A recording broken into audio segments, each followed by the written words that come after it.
talking to me. Yes. Well, he might be talking about us. Yes. He's probably not, no. She had a while in that home. Yeah, she's had a good year. Yeah, we have a minute or two.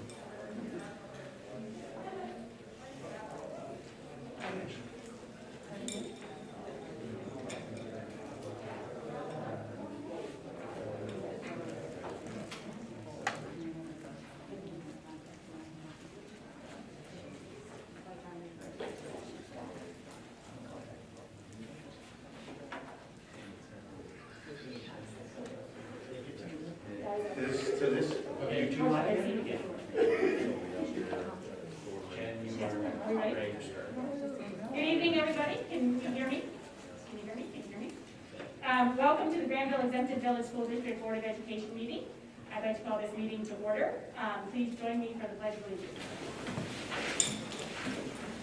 I pledge allegiance to the flag of the United States of America and to the republic for which it stands, one nation, under God, indivisible, with liberty and justice for all. Thank everybody for being here tonight on this lovely evening. Todd, will you please take roll? Dr. Quinlan, Here? Mr. Miller, Here. Ms. Deeds, Here. Mr. Wolf, Here. Ms. Shaw. Here. Can I have a motion to approve tonight's agenda? So moved. Second. There is one typo. Wes Schroeder is not a social studies teacher. He is actually a PE teacher in the consent agenda. He was not really looking forward to getting an additional licensure. So if we could do as amended, that would be great. So we will approve the agenda as amended. Take roll, please. Ms. Deeds, Aye. Mr. Wolf, Aye. Mr. Miller, Aye. Ms. Shaw, Aye. Dr. Quinlan. Aye. Commendations? Yes, thank you.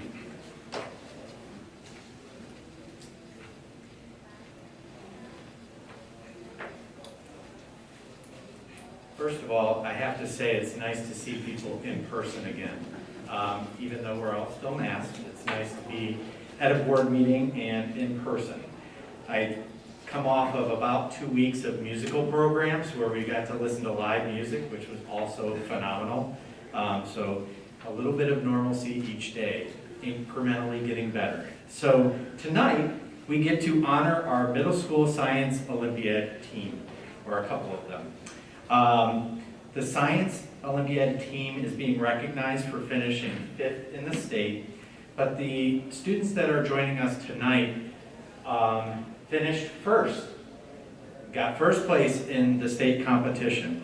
We have Luke and Jack Hahn and Brady McKinney and their advisor, Josh Grishow, and we have this wonderful trophy that they received from the Division B for Science Olympiad. So students, come on up, and Josh, come on up with them. Congratulations.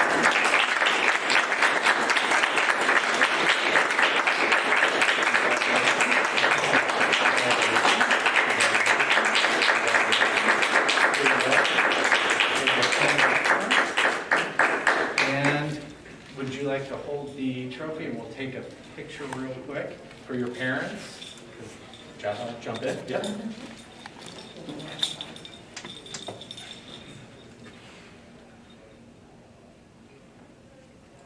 All right. Congratulations. So I'm going to put you on the spot. Tell us a little bit about your project. So you had 2 projects, correct? So tell us about your project. So I guess Luke and I, we competed in the event Game On, so we had to, over the course of 50 minutes, create a video game based off of the scientific topic provided by the event supervisor. Okay, and what was the topic? Was neuroscience at a state tournament. Okay. Neuroscience at the state tournament. Had to create a game. Excellent. And what about your project? So our event was called Mission Possible, and it's basically a Rube Goldberg machine, and there's different events or actions which you have to complete for a certain amount of points, and it's basically golf-themed actions, what you could do. Excellent. Well, congratulations. We're very proud of you. And we're looking forward to more fun next year, right? Okay, excellent. Thank you very much.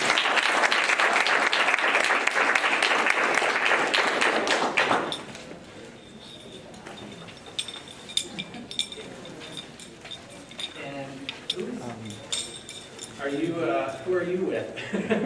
He's Brady's younger brother. He finished ninth in an event. Okay. And, he's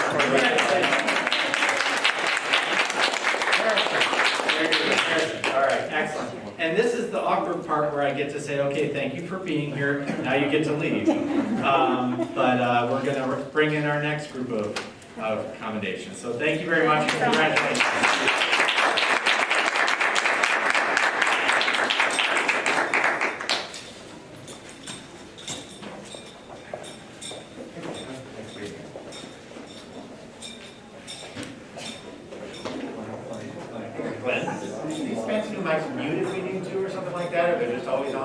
The way that it's set up right now, if you press and hold, it'll mute, but it's on all the time. Okay.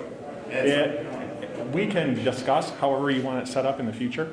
No, I think that's fine, right? It's just like occasionally if you have to take a drink of water or cough or something like that. Yep, if you just press and hold. Okay, thank you. And for those at home, we are waiting for our next group of commendations to come in. And the word from home is that the audio is working fine. Wonderful.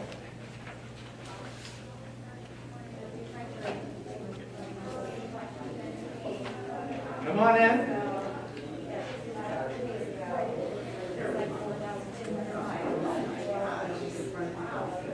Come on in. You can stand in the back or anywhere you want.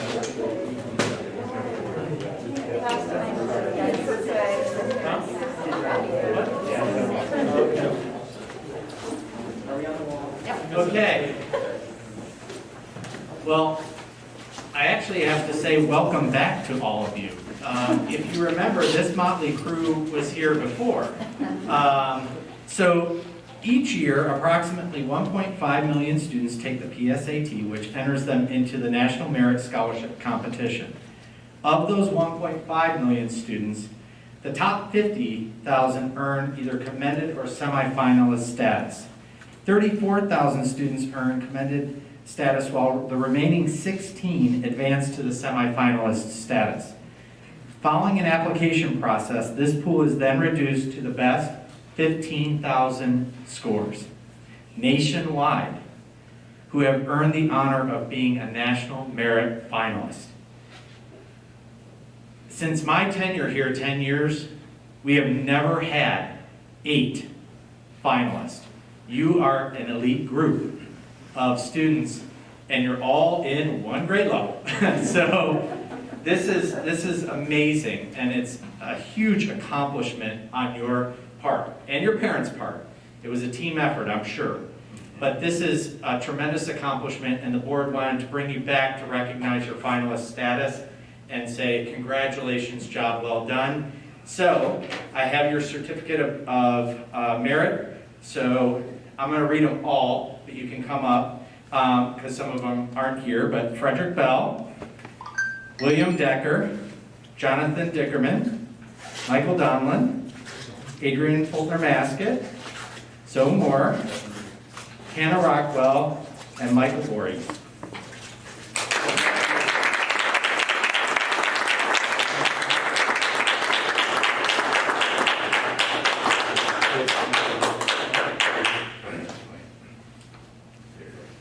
It's hard to see with this.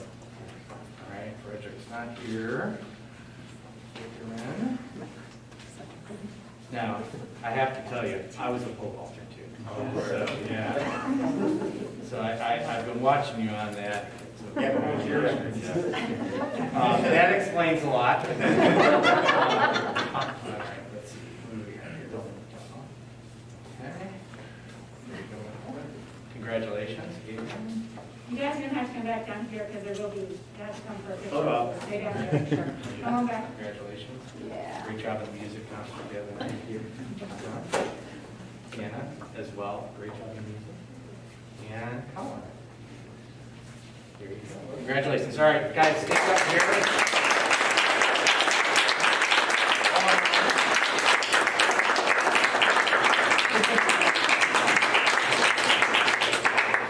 say cheese to the moms and dads? All right. Pretend like you're smiling underneath.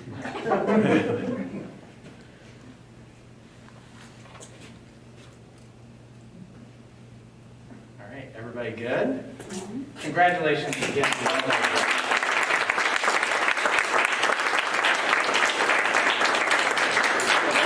So this is that awkward time where I get to say, okay, now you can leave. So thank you very much and enjoy your evening.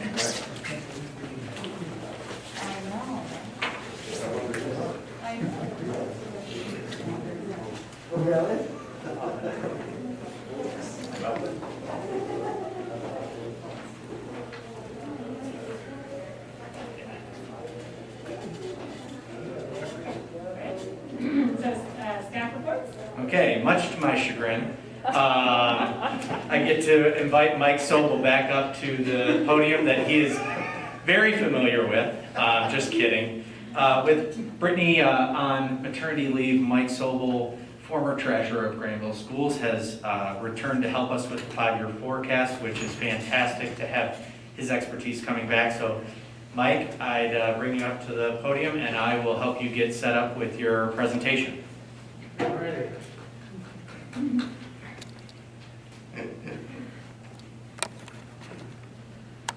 This is like deja vu. All over again. You have the clicker? Okay. And just try and stay close to that boom mic and you're good. Frank and Jen, like the old days, this afternoon, I was downtown testifying at the Senate Finance Committee out here in the evening to do a school funding bid. Do a 5-year forecast. Here, I'm sorry, I didn't put it on play mode.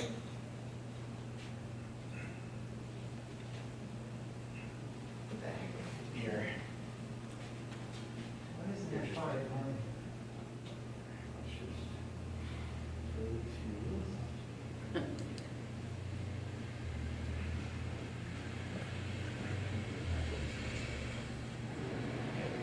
All right. I'm up here by the microphone. Good evening, everybody. I'm actually doing 2 reports tonight. I am doing the monthly financial report as well as the 5-year forecast. I allowed Todd to spare having to do it. And so I'm going to go through the monthly financial report for April 1st. It actually does lead nicely into the overall 5-year forecast. Through the month of April, the district is in very strong shape. You can see during the month of April, you see the actuals there for revenues and expenditures.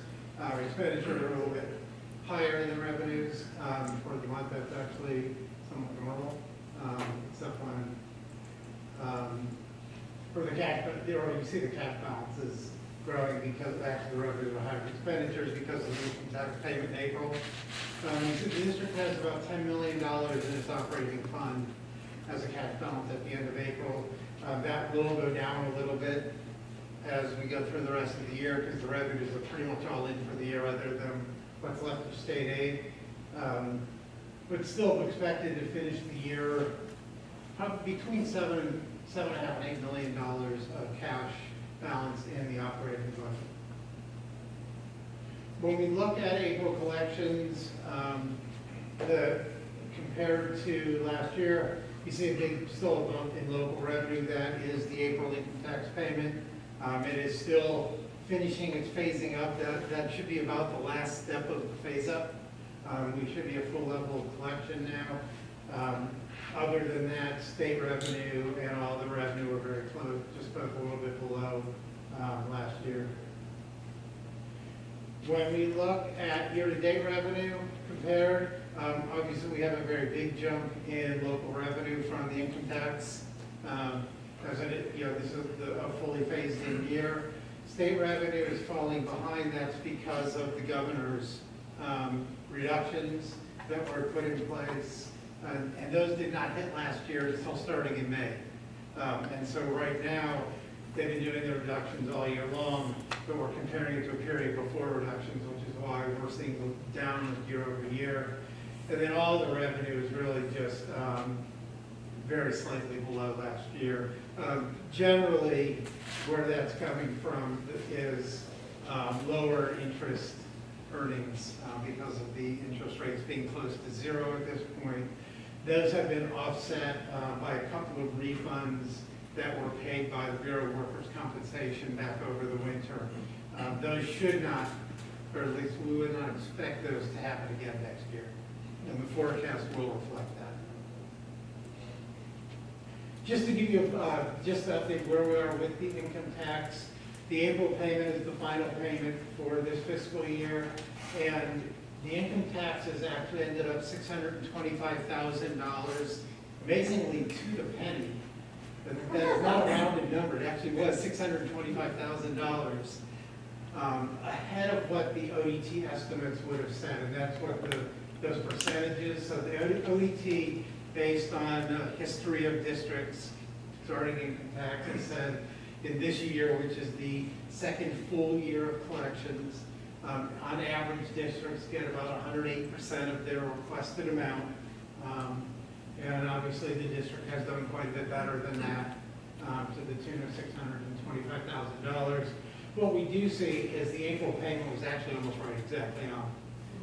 Most of that gain came in October, and it's the net of, you see the big negative in July and the big positive in October. That was the effect of the filing deadline changes last year.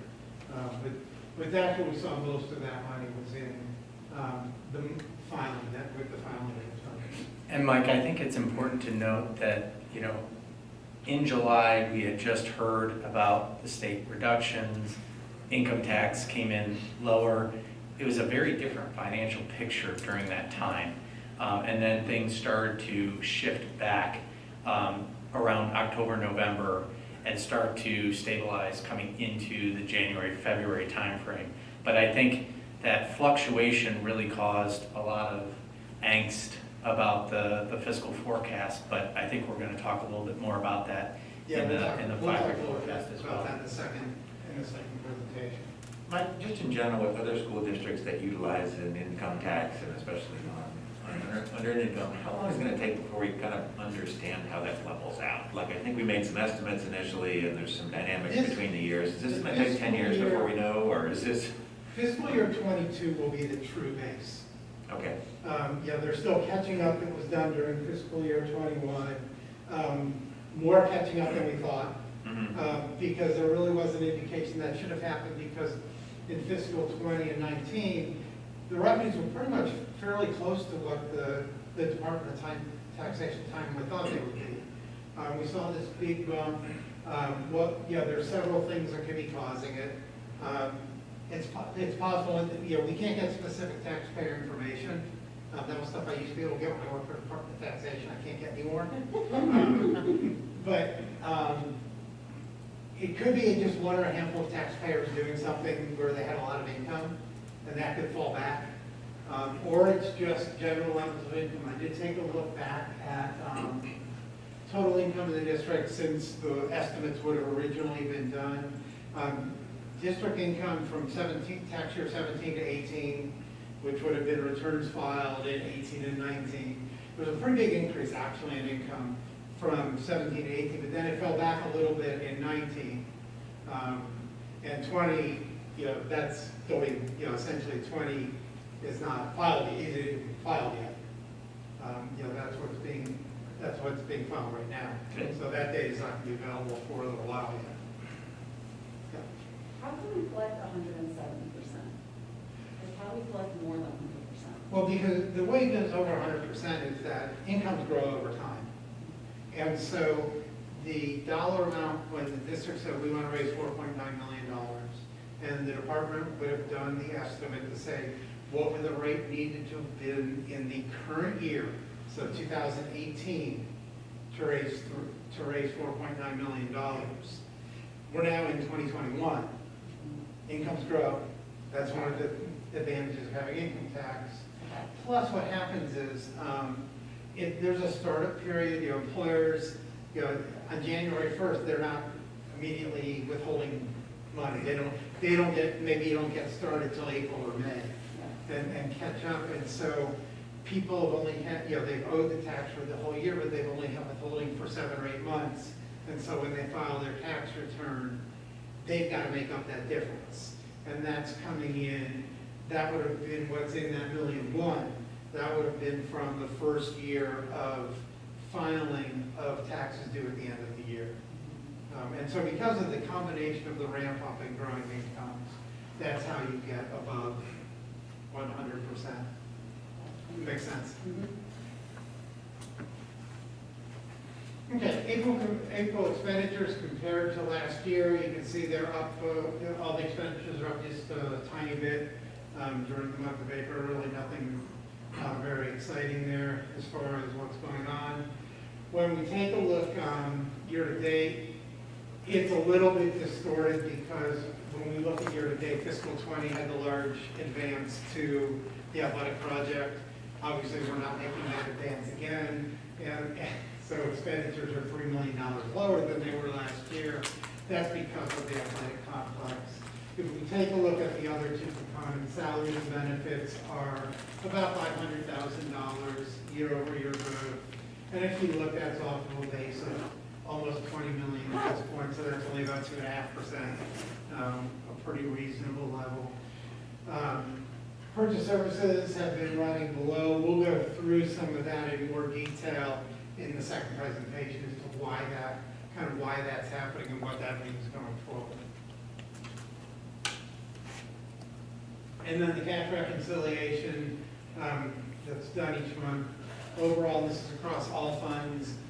The district at the end of April has just under $15 million of cash across all of its accounts. The number I showed you before with $10 million, that was just within the general fund. So there's essentially another $5 million across the other accounts that the district has. Any questions? Any other questions about the monthly report? Okay. So as Jeff is reloading to get to the 5-year forecast, basically the process that we use in here is we start with where revenues and expenditures have been through March, project out the rest of the year, and then build off of that. And so that's what we've kind of gone through in the first one, in the first presentation, flows nicely into the 5-year forecast. If we take a look, and this should look familiar to everybody, at least from what I was doing is when I was here. This is the 5-year forecast, both with and without the income tax renewal. You see the amount of money that's up at risk with the income tax renewal is in the red circle there. Fiscal year 25, it's nearly $5 million. Meaning that if the income tax were not to be renewed, the district would not be collecting that amount of money. With the renewal, the district is expected right now to be running a surplus, meaning revenues are exceeding expenditures all 5 years of the forecast. You can see by the 5th year, that's down to about $348,000. That's a fairly, it's still positive, that's always good, but it's a very thin margin. And if that were to happen, the district would probably have about $16 million of cash at that point. If the levy were not to be renewed, the district's cash estimate would be $10.5 million at that point.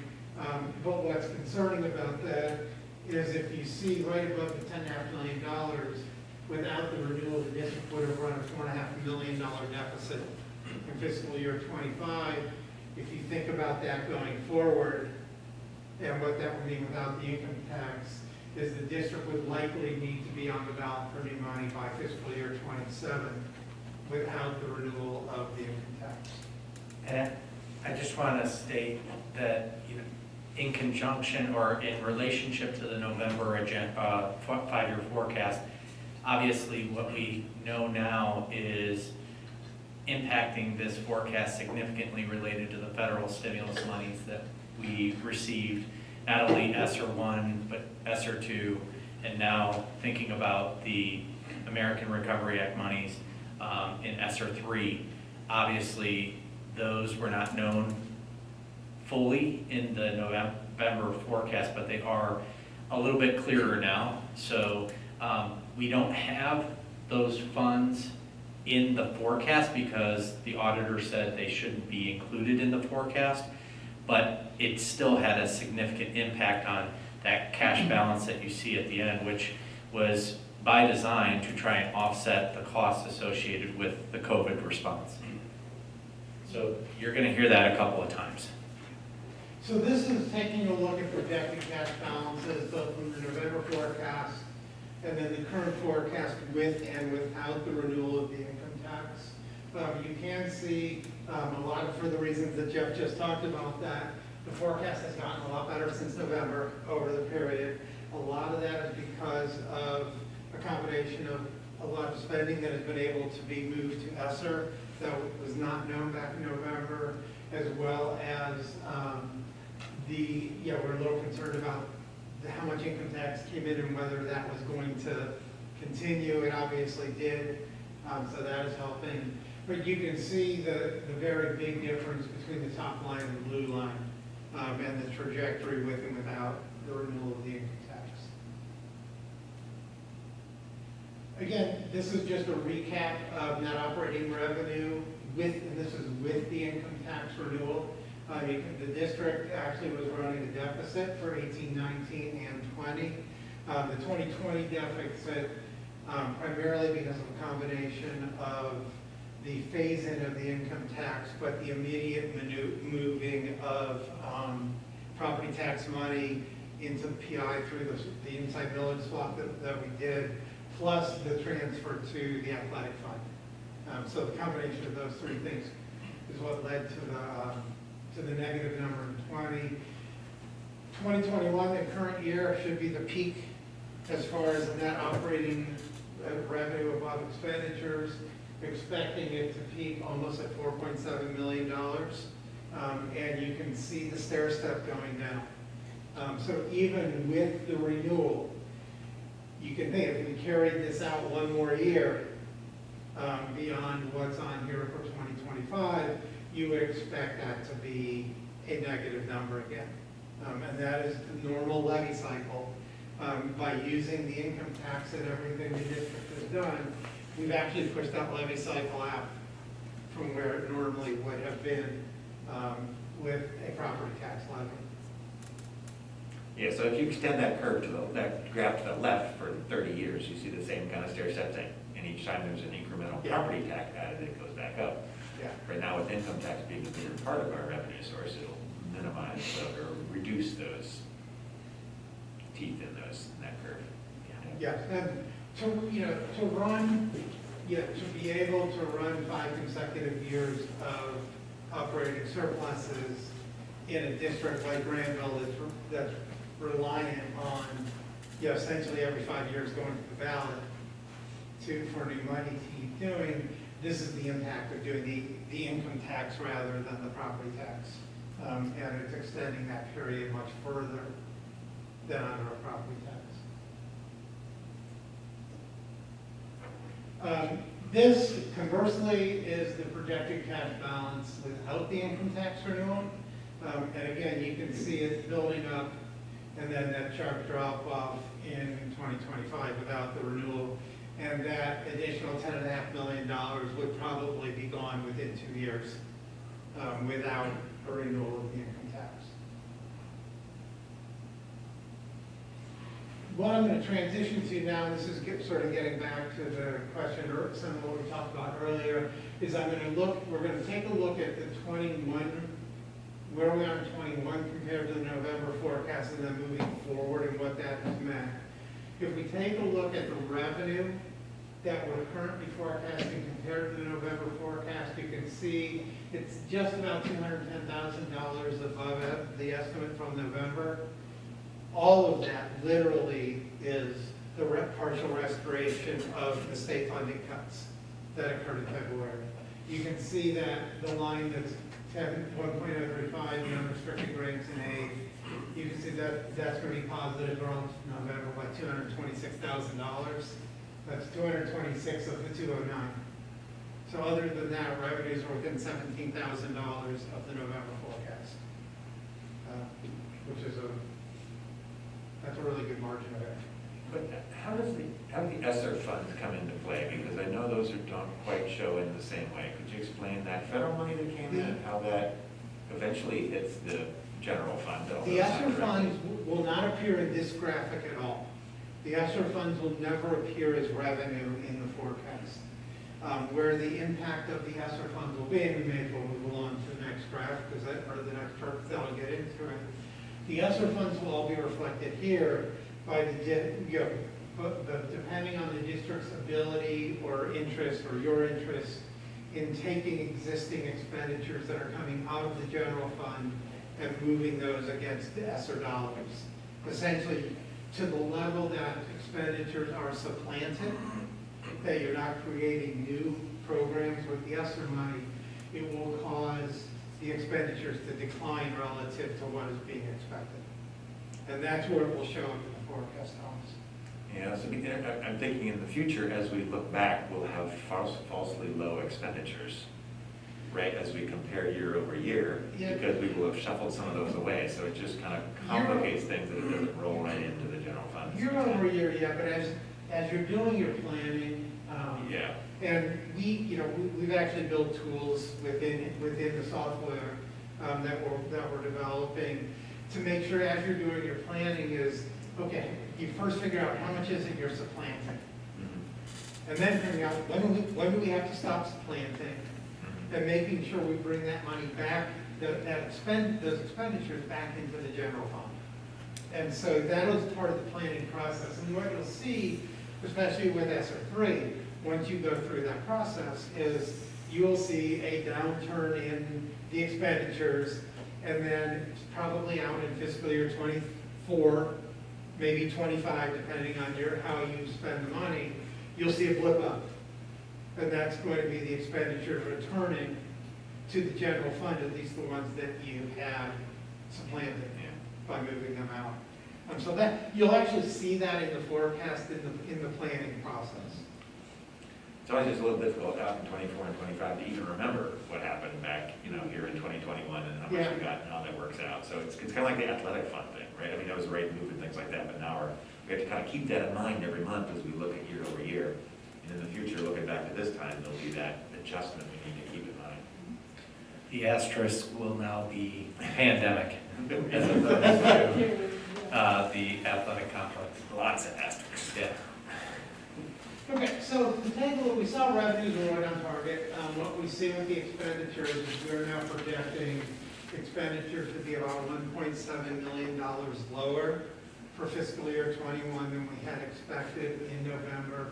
And what you see from this chart is it's pretty well spread across all of the areas of spending. It's not all concentrated in one area.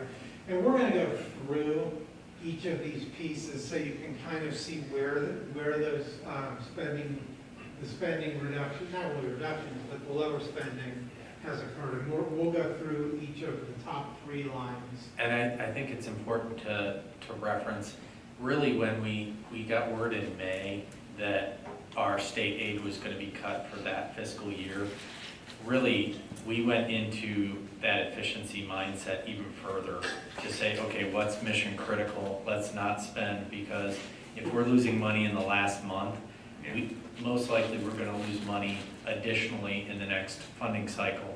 So I think given the efficiency mindset, the fiscal ambiguity, what resulted was significant savings, which is great, as well as the offset of the ESSER funds. But again, we're going to have to kind of caveat that. Yeah. The change in the transportation that we had last spring that were different and things like that and so forth, so, yeah. Okay, so as we go through each of the top 3 pieces here, which are really is driving the vast majority of the lower than expected spending. First thing we're going to look at are certified staff salaries.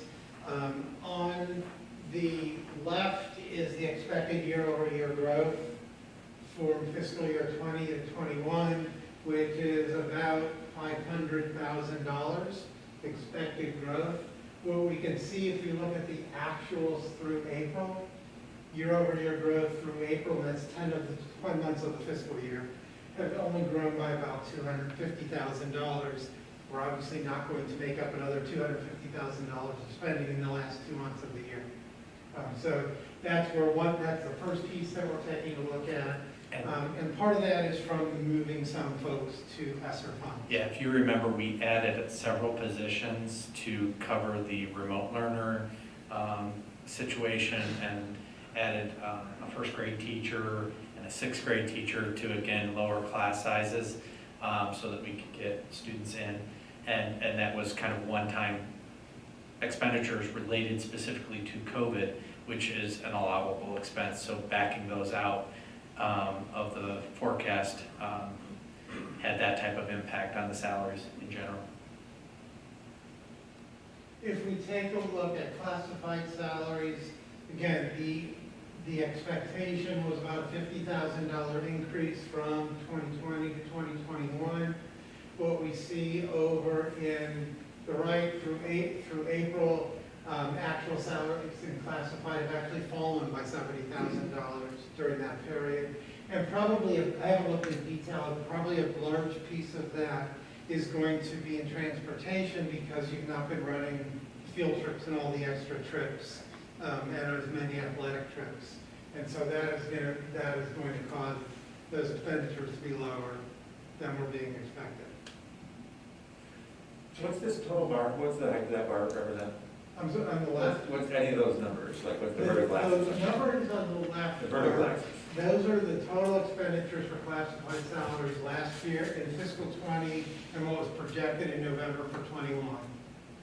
And then the right-hand bars show in July through April, so through 10 months of the fiscal year, how much was actually spent and classified last year versus this year. Okay. And how many classified staff do we have roughly? I'm just, like, the number seems too low, but maybe I don't appreciate the difference between classified and certified. And remember, we outsource typical groups that are included in classified. So we outsource custodial maintenance and grounds and food service, so they're not in. So really, you're talking about bus drivers, aides, secretarial pool, those support staff personnel. And that's really tough to forecast all that stuff too, because, we might need to move aides back and forth or have additional support or, have less need for support and drivers and so forth as time goes, so not good. Thank you. Third area that's where we've seen a big difference is spending for substitute staff. And here I'm showing 3 years of data because you really need to look back to the last normal year. Because you can see obviously from 19 to 20 a very sharp drop in spending on subs because the buildings were closed for the last 3 months of the school year. And then the projection was for that to not only come back to where it was, but possibly be higher because of risks of COVID and teachers being out with COVID, et cetera. What we have seen, again, in the right from July through April, is we are exactly flat with last year through this period. Now, so that is going to pick up in May and June relative to last year because last year you had no subs in May and June. This year you will because you're in person. So we're going to cut some of that down, but obviously, the expectation was $350,000 of growth. So far, it's been $1,000. I'm guessing you're not going to spend $350,000 in subs in May. Just a wild guess. Some more days, too. Is it? They better not. A couple of things to note with sub salaries. So obviously, we took the approach because of our limited sub pool, we went out and got building subs. So we guarantee people having daily work in each building. And those costs, because of the shortage of workers, were able to be offset by ESSER funds as well. And then the other thing, because we were doing simultaneous synchronous instruction at the 7-12 level, sometimes if people were sick but able to work from home, they remoted in, and we didn't have the additional sub cost because we could have an aide in the classroom.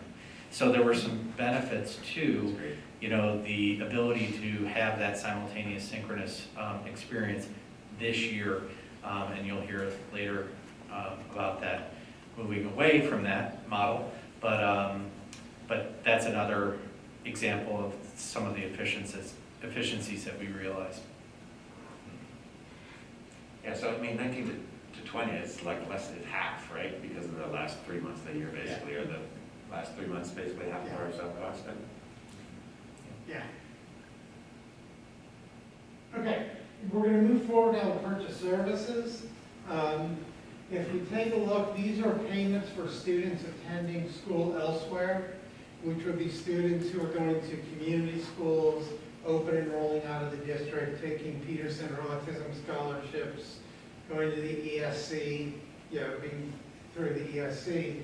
The expectation in the November forecast, and the reason you see that kind of two colored bars, is that Brittany's been doing some coding changes. So this is picking up you don't want to attribute anything to the coding changes that she's doing.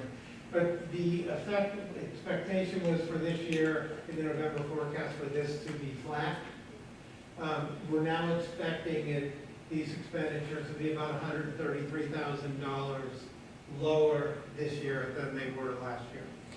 And That's dynamic as well. Yeah, it's dynamic related to individual students and service models that are part of, either IEP services or some other student services model. Yep. Second big area is the ABM contract and other maintenance services. And again, there's some coding differences going on, because why you have both blue and orange bars in there. The expectation was for about $100,000 of additional costs in this area. So far, year to date, those costs are actually down about $175,000, and that's kind of where we're expected to finish, is about $175,000 down rather than $100,000 up. Part of this, of course, is also expenditures that were moved to ESSER monies, correct, Jeff? Yeah, and I think the big, and we need to recognize this, is the ABM group came to us in June and said, we're gonna keep our contract flat for the year, because coming into this year, it was COVID related, and they understood the issues that we were facing. And so their expenditures were flat. Typically, we add about a 2% increase on that contract annually. So that's another area where we saw significant savings. Is that priced by services, or is that priced as an overall contract? That's an overall. Okay, so they took 0. And then the last area I just wanted to highlight were utility costs. Again, if we look at, we need to look at 3 years, because with the building closures here, you see a very sharp drop from 19 to 20. Utility costs, again, from the buildings being closed for the last 3 months of the year. The expectation was that those would rebound to about where they were in 19 this year. And again, you can see now, we're only expecting about a $10,000 increase by the end of the year in utility costs. So even though, and again, that'll pick up a little bit compared to, although these are actually year-end forecasts, so it's where we're expecting to finish.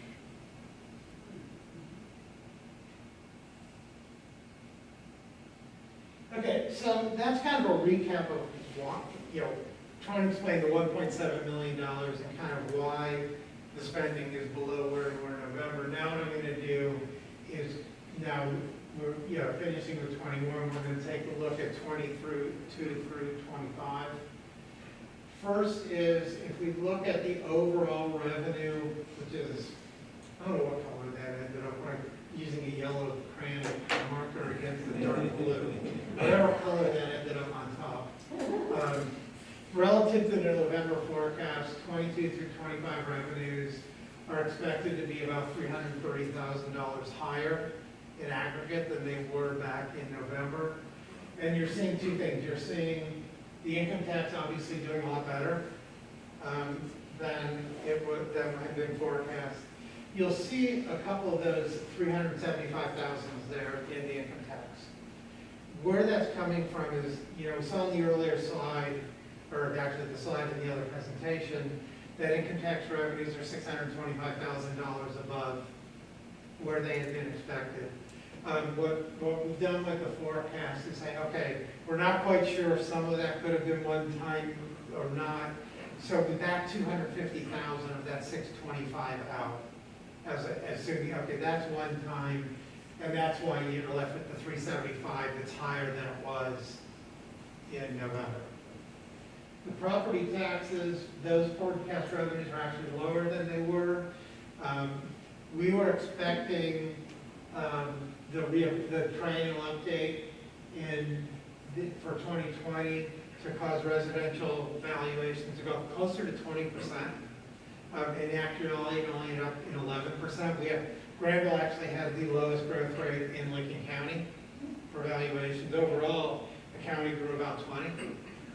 Overall, Granville and that's what we were expecting in Granville, was for the district to be around the countywide average. It ended up being significantly below that, and so that's caused the revenue forecast. Because again, that filters through for 5 years when that happens. So those revenues are lower than they were anticipated, but the net overall, as I said, is a $330,000 increase in revenues. Can we find out what percentage of our income tax revenue is earned versus unearned income? Is that something that's known? We can eventually. Eventually, data will come out that will show that. Unfortunately, it will probably not be for another year. Okay. We can't look like historically for 10 years or something like that to figure out what that balance has been in Granville. Historically, sure. I mean, what we can look at historically is, we can sort of look at it. The IRS publishes sources of income, or income by source at the zip code level. Okay. So what we can look at the 43023 zip code. Yeah. What we can't look at is, we cannot look at the 43055 zip code. We're only part of it, right? Yeah. Because we're only a small portion of that, and that's going to be distorted. But, I mean, the data is available at the 43023 zip code level, historically, where you can look at that. Because it seems like for revenue forecasting, which is important, right, the earned income part will be variable, but much more stable. The earned income part is more stable. What I can tell you is in a district like Granville versus, Newark has although theirs is an earned income only, there's a very bad example. Southwest Lincoln. So the difference between the two is because Granville is a much wealthier community, there is a higher level of unearned income, and that can be more volatile. Generally, if you look across the state, earned income is about 83% of total income in aggregate. But in a district like Granville, that percentage is probably more like 70 to 75% is earned income. And so it will tend to be a little bit more volatile. I think I think we had these discussions 3-4 years ago. Yeah, when we set up as we were setting up the income tax, doing the total base has advantages and disadvantages. And one of them is that it will tend to have a little more elasticity to as far as increases and decreases because of the nature. And of course, people, it's hard to, for an individual taxpayer, can't really control their earned income. Right. Their earned income is their earned income. They can control when they realize gains on, say, on stock, when they realize capital gains, or if they choose to sell, if they're a small business owner and choose to sell that business. So they do have, the taxpayer does have a little more control over some of that income. Thank you. Okay, if we look at the expenditures comparison here, we see a very lot of rent. And what we're really looking at, if you look across the top, deep blue at the top, is that $1.7 million, a lot of that carrying through that has caused. Again, we may see some of that be coming back down the road with the elimination of the ESSER funds. I don't know that that's fully incorporated in here. Some of it is, but a lot of those gains, especially a lot of the purchase services gains, are not necessarily related to COVID or ESSER, and those are going to continue. And if you're starting from a lower base, that lower base can continues through the whole period. So we are seeing about a $7.7 million aggregate lower level of spending from fiscal years 22 through 25 that have been anticipated in the November forecast. These will be things that you'll have to monitor, and that Brittany will need to monitor again as we're moving forward, making sure that there aren't, maybe blips that we saw that weren't fully accounted for. I do know that the employee benefits, I know that there was some restructuring done in the last contract negotiations. So, that has nothing to do with COVID or ESSA or anything else. So again, that brings the current base down, which brings everything down going forward and compounds. It's tough when you go out 5 years with forecasts, though. It's just really tricky to take your current assumptions and the best you know and project them like that. It last November and now even, right? Because it's just so economy dependent and so enrollment dependent and, property tax and all that kind of stuff is dynamic, so. Okay, so that kind of wraps things up. Key points to the forecast, it's obviously improved significantly through November, primarily on the spending side of the budget. The district is expecting to bring in more revenue than it is spending each year through 25, assuming the income tax is renewed before it expires at the end of 2023. If the income tax is renewed, based on what we've been looking at, what we've seen, there's a pretty good chance the district will not need to be on the ballot for new money the rest of the decade, which is a hope that we had when we did the income tax in the first place. But without the renewal, the district is going to have some significant challenges by 26 or 27, probably with a need for new money or rounds of spending reductions, although, as we have learned several times, it is very hard to cut your way out of an unbalanced budget. And that is it. If you have any other questions, I'll be happy to. Yeah, I think that 5-year cycle is sort of a more palatable one.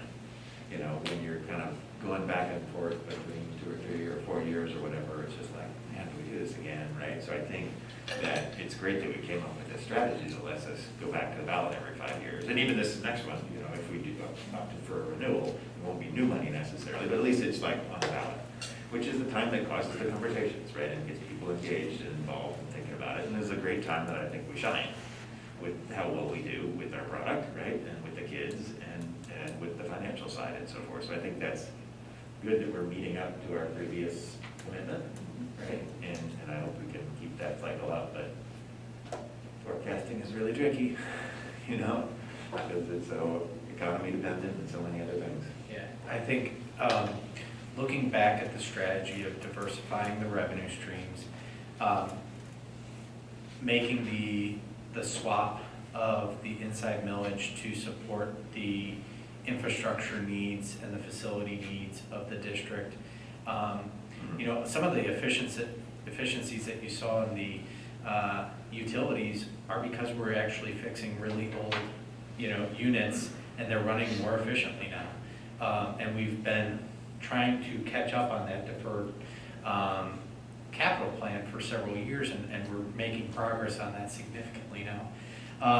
But I think ultimately, we wanted, this strategy is to, create that growing revenue stream so that we have longer distances between the levy cycles, but also we're not as much at risk to a potential significant fluctuation in state funding or something like that too.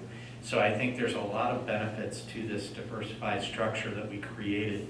And the good news is it's bearing fruit. So that's positive, but it's also something that needs to be tended to every single year. And that type of vigilance is necessary to maintain that positive cash flow balance. So this presentation will be posted on the website so that I know that question came up in the chat. Ryan texted me. So we will post this on the website probably tomorrow. If not tomorrow, Wednesday at the latest. And if we didn't pass the renewal and had to go back on the ballot, would we just end up going back on the ballot for the same thing? Would we continue with income tax? I know it would be a conversation, but is that kind of the assumption?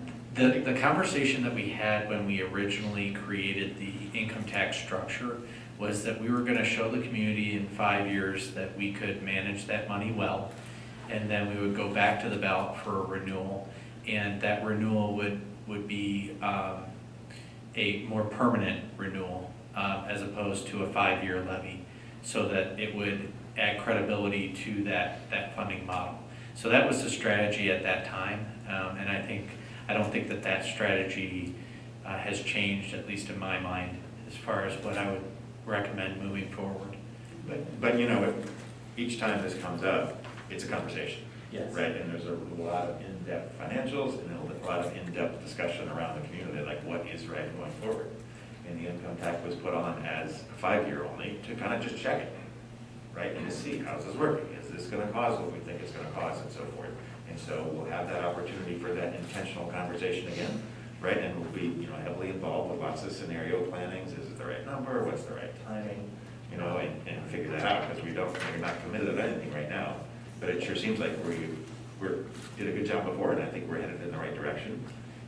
And I think we can get the community support for it because it's not incremental money, and it's a plan that we show is moving. I think the other thing that's really critical is that, we have a cash balance now to show the community that we're not being irresponsible with that, right? Because I think there's always a hesitancy when there's a levy, if there's excess cash balance, they say, oh, you don't need money, right? But to demonstrate, what we have in terms of our expense growth and how well we've done with utilizing funds to, pay off some of the other expenses that we've had with COVID and so forth, and how great we've done through this COVID process and continue to educate people. All those things come together, right? And it's a big part of the board's job and a big part of the whole process to put all those puzzle pieces together. But for me, it feels good that I think we're really headed in the right direction. We've done well on all sides. Absolutely. And to kind of clarify, if we go, if we pass the levy in 2022, then we have a big break in terms of having to go back to the voters. And if we don't pass the levy, then we dip into cash balance and we have to go back to the voters. So just to kind of Right. make those Yeah, two exactly. those are two very, very simplistic scenarios, but for me, that helps me at least in this early planning process to say, okay, these are the two roads. Right. Yep, absolutely. Right. And historically, if we've not passed levies and we start to dip into the cash balance too much, we have to look at what adjustments we make, because Right. you can't, in a future forecast, plan on levies you haven't passed. And it also goes quickly down. As Yeah, soon as yeah, it goes yeah. to. Yeah. It's not just like, oh, we dip in a little bit here, we dip in a little bit there for a couple of years while we're Yeah, trying to we get can't do another that. levy Right. together. No. Yeah, typically we call it a fiscal cliff, because the cash balance erodes very rapidly, as I think Mike demonstrated on a couple of those slides. Okay, well, thank you very much, Mike. Thank you. It was great seeing everybody. Nice seeing you. Thank you. Glad I was able to be able to do this. Maybe next time we can see your face. That's usually a detriment. Mike, you get to leave now? This is your I'm dream. more than happy to answer any question when you go ahead and adopt this. Hey, I had to spend 4 hours with Me. Thanks very much. We're live streaming, and not going to finish that. Thank you so much. Yeah. Great seeing you. Good seeing everyone. Mike, you have the clicker. I left it on here somewhere. Okay. Jeff, Okay, thank you. one other quick question of clarification that came up is when we passed the income tax levy, like you mentioned, we shifted some inside millage and reduced the property tax amount. What year did that take effect? The property tax swap took place in two fiscal years, 19 and 20. So Correct, we've seen Mike? that property tax It was reduction. tax years 18 and 19. Yes, Right. tax years 18 and 19. Yeah. Right, so that's happened based on passing the income tax and committing to reducing the property tax associated with it. That's correct. And we saw that in several of the previous forecasts and response, or the monthly financial reports in the lower millage amounts. Yep, good, thank you. Doing the inside millage swap allowed us to not have to renew the permanent improvement levy, because we set up a more permanent growing source of revenue for permanent improvement, so we did not have to renew that levy or the expiring half mil maintenance levy that couldn't be renewed, but we did not have to replace that either by doing the swap. Good plan, thank you. Thank you. Okay. All right, thank you. So what I'd like to do is kind of combine my typical COVID-19 report and kind of talk a little bit about next year. And I know there are probably a lot of people watching at home, online, trying to get a sense of what is going to happen next year. But I'm really excited to report that over the last week, we have had 0 cases of COVID in the school district, either staff or students. So we have been trending in the right direction, very similarly to Licking County in general. As more and more people are getting vaccinated, we're moving closer to that herd immunity mentality. We've had now clinics for 16 to 18-year-olds. Licking County Health Department held a vaccine clinic for 12 to 15-year-olds. So what we're seeing in the schools is that lower active case number that's been kind of on a downward trend for the last month. But ending the year, hopefully, at 0 cases would be ideal. So we're very happy about that. We are, for the remainder of this year, going to keep the layers of protection that we have in place. The governor has made an announcement of the removal of certain orders on June 2nd. Obviously, we end on May 27th. So we are going to keep those layers of protection in for the rest of the remainder of this year. And then this presentation is really to help frame what's going to be different going from a COVID pandemic year to maybe a return to some normalcy. So I'd like to share with you a little bit about what we're expecting. So as always, I've said this from the very beginning, and Dr. Wigand, I think you've become the most quoted person in Granville, but all plans are written in pencil. Obviously, we've learned to be significantly nimble through this process. Anything included in this presentation is subject to change based on changing conditions, policies, or guidance from various public authorities. We've been very accustomed to getting last-minute information from entities and having to adjust quickly. I want to kind of use this language of return to normalcy because I think that really is a broad, overreaching goal. And I gotta say, the portrait of a graduate is next to this slide intentionally because I really want to reference it throughout the presentation. The resilience, the adaptability, the empathy that our students and staff have demonstrated have been phenomenal. I'm really glad we put that North Star in place because we've been able to point to it a lot through this pandemic year.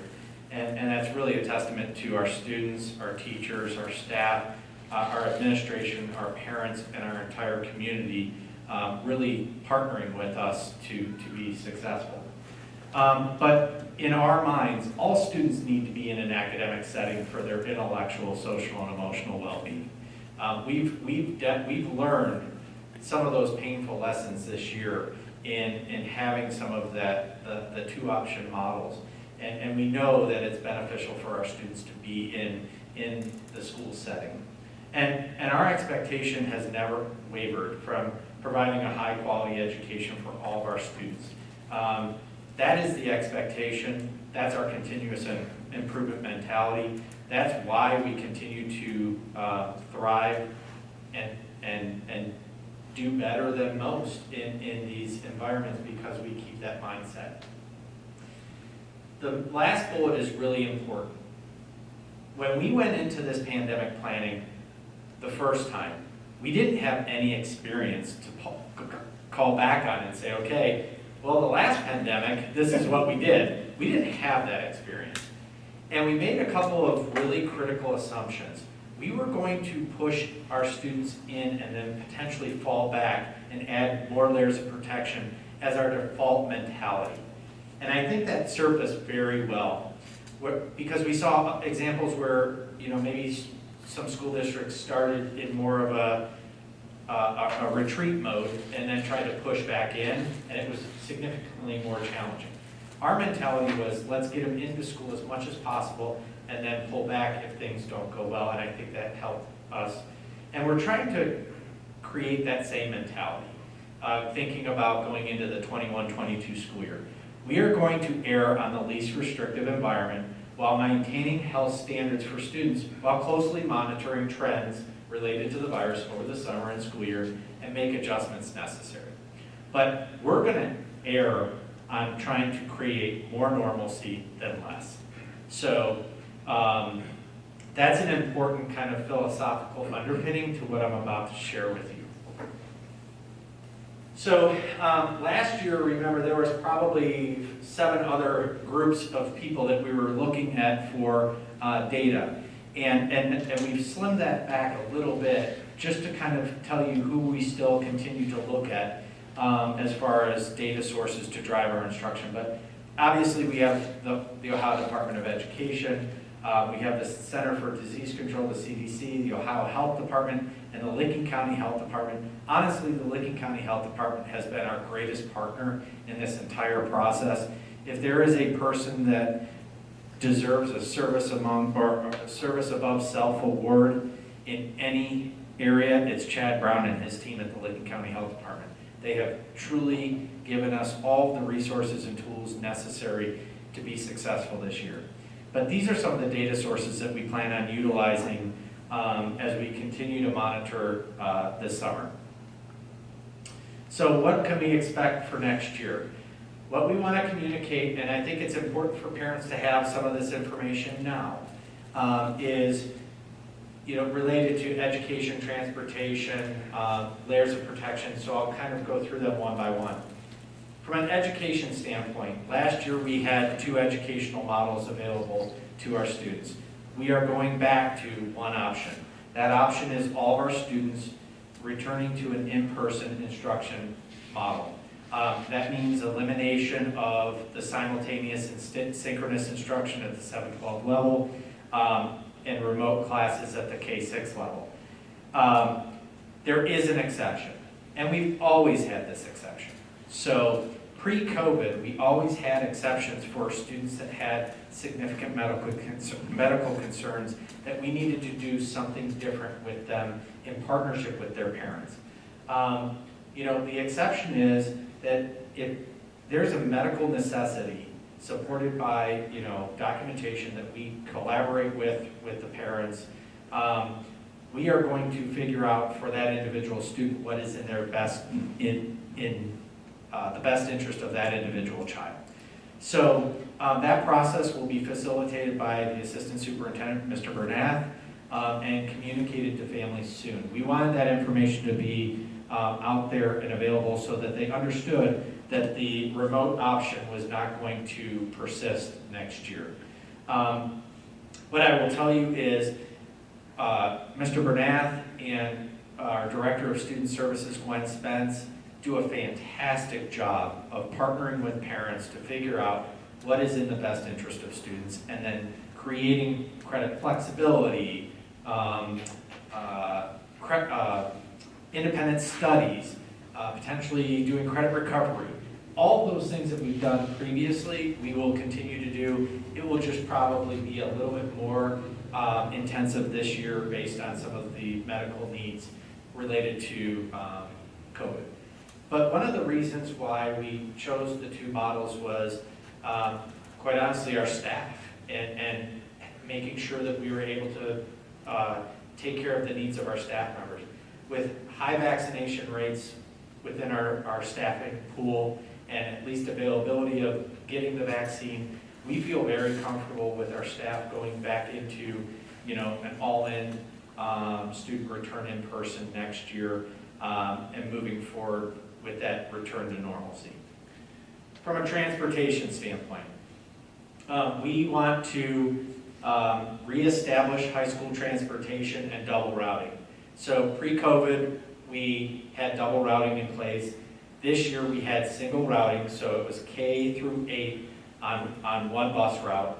And because of that single routing, we were able to do some things differently, like have a later start time for our middle school and high school. But there were also some negatives to that because obviously traffic was a nightmare. Parents had to provide transportation. And so in order to restore some service to the high school and to provide a smaller radius, and so there's specific ambiguity in that second bullet. The 2-mile radius will go away, okay? But it will probably be reduced to either a mile or a half mile. And that's going to be dependent on, what we see in enrollment and numbers, okay? We anticipate that we are going to have similar flexibility like we did, like the governor has announced for June 2nd. But even as we were speaking earlier, some of that guidance just came out to the health department, and Chad Brown has already communicated to us that he needs to talk to us tomorrow about some of that guidance. So that's an ever-changing policy directive, but what we want parents to know is we are going to return transportation to the high school, and we are going to reduce the radius from 2 miles to at a minimum 1 mile, if more possible. Is the 1 mile what we had pre-COVID? We had a half mile pre-COVID. Okay, thank you.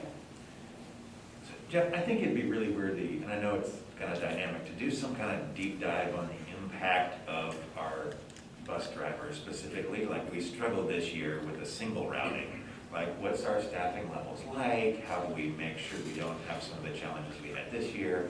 And we've done a great job of working through some really challenging situations, but if this means more hours for bus drivers, what does that mean? I just don't understand that very well, and I think it would be worthy to, over the summer, try and forecast as best we can what that staffing pool looks like, right? And that's a piece of the puzzle that would be great to make certain before the next school year starts. So a lot of the questions I get at the IGA are, why don't we just do single routing and still provide as many, or transportation for all?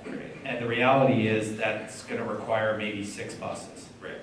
6 buses is a significant expenditure. They're about, 6 additional routes, 6 additional buses. So And drivers. And the drivers. And we're already struggling to get drivers. We've had signs up throughout the year saying, if you want to drive a bus, you come to us. And so, that has been a challenge, but Thomas, I think you're absolutely right. We are continuing to try and train people, get their CDL licenses, so that we have a more robust pool of people available to us to provide transportation. If there's any auxiliary things we can do with enticement and so forth to make sure that, we're really seen as the greatest place to be a bus driver, and I would love to see how that happens. Yeah. Well, I think the nice part is we treat our bus drivers really well, and so do our parents. And so do the kids. And right? so do our kids. And that is a great relationship that we have, so hopefully they're all pleased to continue that. Absolutely. So this next one I want to spend a little bit of time on. One of the things that I've heard quite a bit about is, wanting to keep the middle school, high school start time later. But in order to do that, we would have to not provide as much transportation. And again, we're trying to restore services to a more normal level. We already start our day significantly later than the majority of Licking County school districts. Newark High School starts at 7:10. Many start at 7:30. We start almost at 8 o'clock. So we already start later than most. But we are going to return to the pre-COVID times from 1920 school year. So we've already made the announcement that the middle school and high school are going to share the same bell schedule, but they are going to be the first route run of the double routing, and then the elementary and intermediate will be the second route run So the rationale for that, one is to provide more transportation service to our community. Two, remember at the middle school and high school level, because we were teaching simultaneously and synchronously, we actually had less hours in the day. So our instructional time was shrunk significantly in order to accomplish that. We want to get that hour back of instruction daily because we had to move to a more synchronous model for that instructional day. And so we want to restore that hour. That hour is critical for the type of rigorous environment we have in Granville schools. And so we have to move back to that earlier start time for that reason as well. And because I mentioned that we were already later than most in Lincoln County, there are other things related to extracurricular activities that, you know, if we were to start later would impact how late kids get home. You know, our kids are extremely active in plays and music department activities, athletics. They're very busy students. And I think it's important to make sure that they can get home at a reasonable time. So the start and end times will go back to the pre-COVID timeframes. Just so, for those who may not have yet experienced middle school and high school, they used to not be on the same schedule. Correct. Which made it difficult for students taking classes in the high school as a 7th or 8th grader. There was like some awkward downtime, like 15, 20 minutes here and there where they just were hanging out waiting for the next period to start. To start. So in terms of like, it's a huge advantage to synchronizing the middle school and high school bell schedules. So I think in general, our philosophy has been, okay, what are some things that we're going to continue to do that we learned through the pandemic? One of the things that we thought was essential was getting that common bell schedule 7 through 12 for that exact reason. We have a lot of classes that students can take at both levels, and I think it's important to have that consistent bell schedule. it also gives us more flexibility in creating schedules. Correct. So that you don't have to have one class sort of dictating Exactly. everything else. So. Yeah, that's a great point. So the entire community is probably nauseous at me talking about layers of protection again. I've said it probably a million times, but I really do believe that it was a foundational piece to what made us successful this year. But I want to make sure people are aware of what's going to be happening, you know, right now, or as of June 2nd, you know, and moving into next school year. So I want to kind of, we've had the 5 layers of protection in place from the very beginning. So the first thing that I want to share is masks. At this point, it is my recommendation that we will go mask optional as our environment K through 12 with staff included for the 21-22 school year. So we have made some incremental changes at the elementary level K-6 to a mask optional recess environment during these last couple of weeks because of the heat typically that we see in the last couple of weeks. But we believe we're at a place now with the COVID trends to make that announcement at this time, but with the note, which is COVID data will drive our ability to maintain a mask optional status during the school year. We are going to continue to maintain and focus on daily trends, weekly trends, monthly trends in Lincoln County and in Granville schools. If we see something that is an anomaly that is occurring that we feel like we need to apply some type of layer of protection back in order to maintain a safe environment, we will do that. But we are going to take that same approach. We're going to be least restrictive and then add on. So the question most people ask is, well, yeah, 12-year-olds and up have the opportunity for a vaccine, but the students below that do not. And the reality is that when we started this process, we didn't have a lot of data. But now we have a lot of data and research about the impact of this virus. And when you look at students at the lowest grade levels, they tend to, we used to hear that they were going to be super spreaders. That's actually not borne out in the data now. They tend to not spread as much as people in their teen years. When you look at rates of illness, rates of hospitalization, and rates of death, it's been lower than the flu, influenza. So we are comfortable making this move towards a mask optional environment and believe that that will create a type of learning environment that's beneficial for everyone.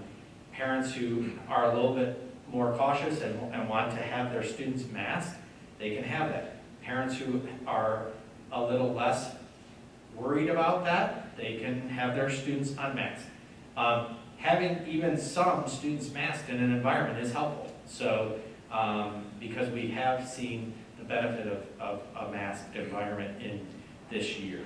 So, but going into next year, we are going to take the approach of mask optional for the entire K-12 organization. Social distancing. So we have, gone from 6 feet to 3 feet to the maximum extent possible with all the students present. So we went through a massive process of getting a lot of furniture out of our classrooms.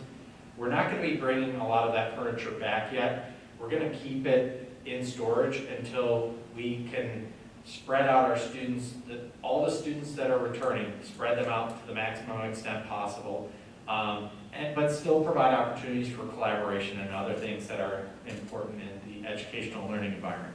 But we're still going to try and continue to distance as much as possible, but in that in-person model. Cleaning protocols, we'll have them in place, but they might be a little less frequent. So let me give you a perfect example. We use a lot of wipes at the 7-12 level because after every period, the kids wipe down the desks, okay? We could probably dial that back to twice a day. And one, use less wipes, but two, what we've learned about the virus and it staying on surfaces has changed dramatically from the beginning of the year to now. So again, everything that I'm recommending is based on some type of science that we've looked at and said we can make this change successfully based on what information we have. Hygiene, we always, especially at the elementary, have always promoted hygiene. Hand sanitizer will still be available and hand washing will always be encouraged. And then the symptom checking, we're going to continue to reinforce that. I think one of the things that we've been now conditioned to is if my child's sick, I'm going to keep them at home because I don't want my child to infect and get others sick. And that's true when you have the flu, strep, pertussis, whatever it is. But I think it's an important lesson for all parents to understand that if your child is not feeling well, please keep them at home to protect everyone else in that learning environment.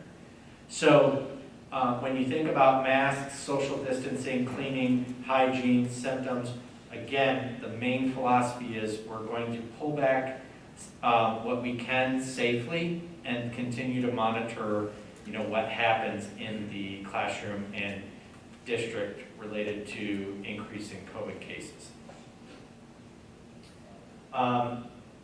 So that is my presentation.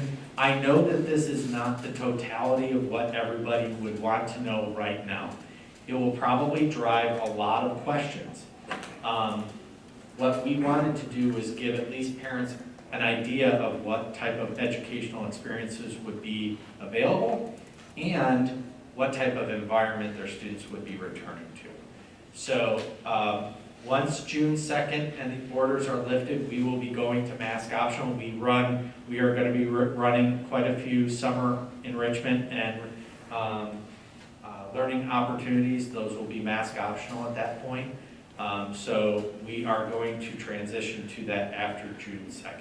So what questions might the board have based on that recommendation?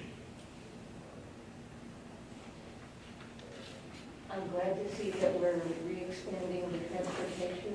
I am, because you said that you're making decisions based on that they're data-driven, I am disappointed that we are not taking this opportunity to flip the start times, because there is so much data that it is better for the older students to start later. And it has not affected the athletic abilities to do extracurriculars. I just don't get that. Well, remember, we didn't shorten the day or extend the day because we had less instructional time. So we actually took it off the front end versus the back end, so. I understand that. Yeah. But I still think that that is a really critical thing that we need to be doing. And I think that we had talked about that pre-COVID, okay? Frequently. Yeah. But I would also suggest that there's always a ripple effect to anything that you do. And so, I appreciate your perspective, and honestly, you know, it's one of those things that I would love for it to work out beautifully, and there be a really tight, easy solution, but there's always a loss of something with any change that we make. So the one thing that I don't want to sacrifice is instructional time and/or not having the ability to restore transportation at this time. If that's something that you want me to continue to look at going into future years, that's definitely something that we can continue on the radar. Again, without a significant expenditure, it would be problematic. Yeah. So. I'm not talking about buying 6 buses. I know you're not. I understand, but duly noted. A couple quick things I'm going to react to. First of all, what can we do for the Licking County Health Department and Jen Brown? I want to give them some kind of award of recognition. Well, I think would. our entire community needs to find a way to thank them. If you think across the state and across our country, to have that kind of partnership, you know, in this community, as well as the partnership that's sort of evolved among school districts and so forth, it feels great to know that, you know, we've all come together in such a way. And maybe we should put him on the list for recognition to come here or something like that. I was going to suggest that we commend him at the June board meeting if he's available. And him and his team. There are several team members that have been critical. So I can work with Janelle to try and get that accomplished. Yeah, good. And I guess in thinking about this plan and going into next year, I'm trying to reflect on where my mind was, you know, coming into this school year, right? And the fact that we took a risk to some extent, but chose to start in person for those students that was right for, was a little scary for some of us, right? And I think, you know, maybe even this plan is a little scary for some of us, but I think that had we not done that, we might be in the same situation that school districts are in across the country where they've never gone back to school. And I think if we look back at this year, and I don't have data on the academic success, I think this has been an outstanding year, right? And the growth that our kids have continued to show, and the extra efforts that all of us have put in to make this a great year. Our staff specifically has really gone above and beyond in so many ways that it's worked, right? So I think this is kind of the right plan for next year. And I'm a little hesitant, but I know that we can introduce layers of protection if we need to. And I'm also kind of curious to see how students in our society react to masks in the future. You know, I think a year ago, before the pandemic, putting a mask on, you were like really weird. You were just standing out. I think it's going to become much more regular, right? And like you said, like the concept of washing your hands, the concept of keeping your kids home when there's maybe just a little bit of a temperature, I think that stuff's going to stick with us, and I hope it makes us a healthier society to some extent, right? Because, I mean, we just haven't had many cases of the flu, right? I would love to eliminate the flu from our schools on an annual basis, right? That causes us huge problems. You know, we have days when we have to close schools because of the flu, spread among students and staff and things like that. So I bet we'll see a lot of people that continue to wear masks, right? And maybe we can enforce that if we need to. You know, we'll certainly be looking at the conditions and things. So it feels like the right plan at this point. You know, I hope we have a chance to bounce that off the committee as we did last year, to kind of have a chance, you know, through the summer to check on that. Hopefully it's not quite as active as it was last year with the dynamics of the, you know, regular meetings and so forth, but I think it sounds like a really good plan. Yeah. So one thing that I failed to mention is before the end of the school year, we will meet with all the building COVID committees one more time to get a lot of their questions answered related to, you know, some of the things that I presented tonight. And then we will reconvene the task force and give them an opportunity to weigh in as well. I do anticipate giving a follow-up presentation, obviously, June board meeting, July board meeting, and then, a final board meeting in August to, confirm all the things that we've stated today. So yeah, that was my question. I don't know. I assume other people have kind of the same brain, and as a parent, thinking about the next year, all like little details. Will there be visitors allowed? Will there be parties? All those kind of little details. So I'm just going to trust that as we go forward, each time we meet before, school begins, we'll just keep getting those updates and more of that information will come to us. That is exactly the plan. Okay, great. And the other question is,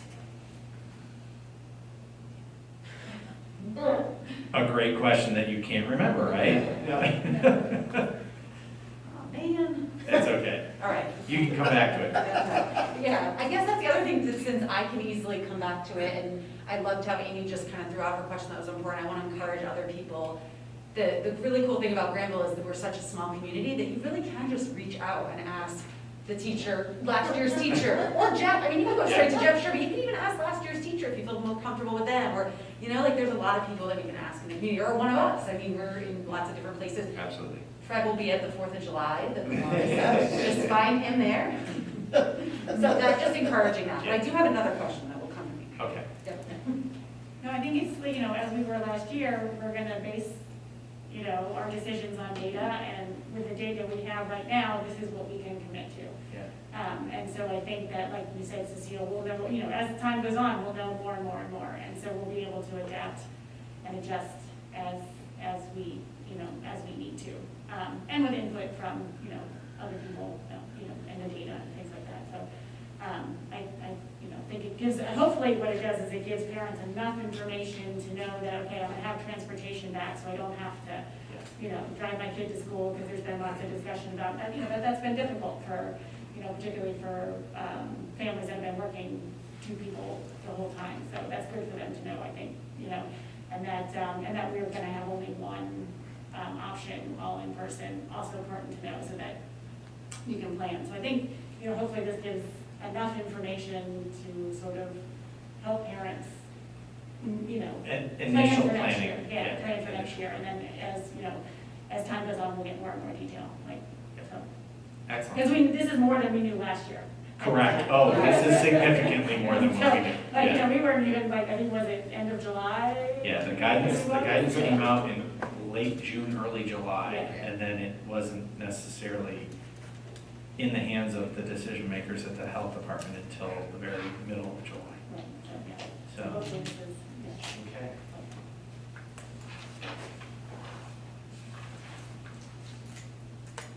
We have one more question. Okay, real quickly, we are going to do our first reading of the board policy update. Typically we get OSBA updates on policy that have changed related to some type of legislative initiative or some type of change at the federal level. Non-discrimination, discrimination compliant procedure, that's really just a placeholder related to some of the policies that came out related to Title IX and harassment language and how it impacts the discrimination policies. So more information is supposed to come out from the federal government related to that. So they've kind of flagged that for potential change. Bonded employees, all the other items that you see are really just related to some of the things that obviously we've always had bonded employees. So it's just a tweak in the updating of that policy. Food service and free and reduced price services is really related to some of the pre-COVID or COVID-related functions. So moving away from those. Innovative educational programs gives us the ability to apply for some of those if we want. Adult education programs and adult diploma. If you see there's a rescinding of the diploma of adult education, those policies are replacing that policy that's being rescinded. So it really is related to some of the legislative changes that have occurred in the state of Ohio or at the federal level this last 4 months. Any questions about that? Pretty short list. It's a very short list.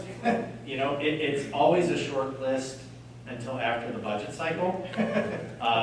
You know, one of the things that I did want to share with you, and I should have done it when Mike was here, but Mike continues to advocate for the fair funding model at the State House. We have communicated to our representatives, Mark Frazier, Jay Hottinger, that we support the fair funding model. It's not something that we believe will generate a lot of revenue for Granville schools, but it will be more predictive, and it will not be a flat funding model. So I know Mike has done a lot of work over the last 3 years to try and put that together. One of the central architects of that funding formula, and we're continuing to keep our eye on that. Last day of testimony was today. He was down there today. So now we'll go into caucus, and hopefully we have something by the end of June to report back to you, either at the June meeting or at the latest July meeting. So more to come on that. Let's hope that level heads prevail. So, okay, any other questions? Okay, that will conclude my staff report.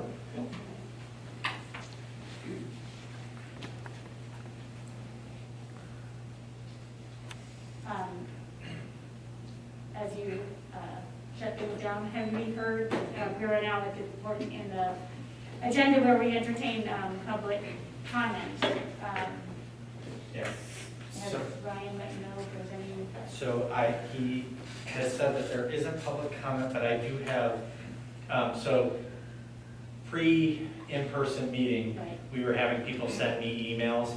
So I actually do have 2 emails that I'm going to read. Mhm. I know that's typically not what we do in person, but I think people are getting accustomed to us flipping back and forth.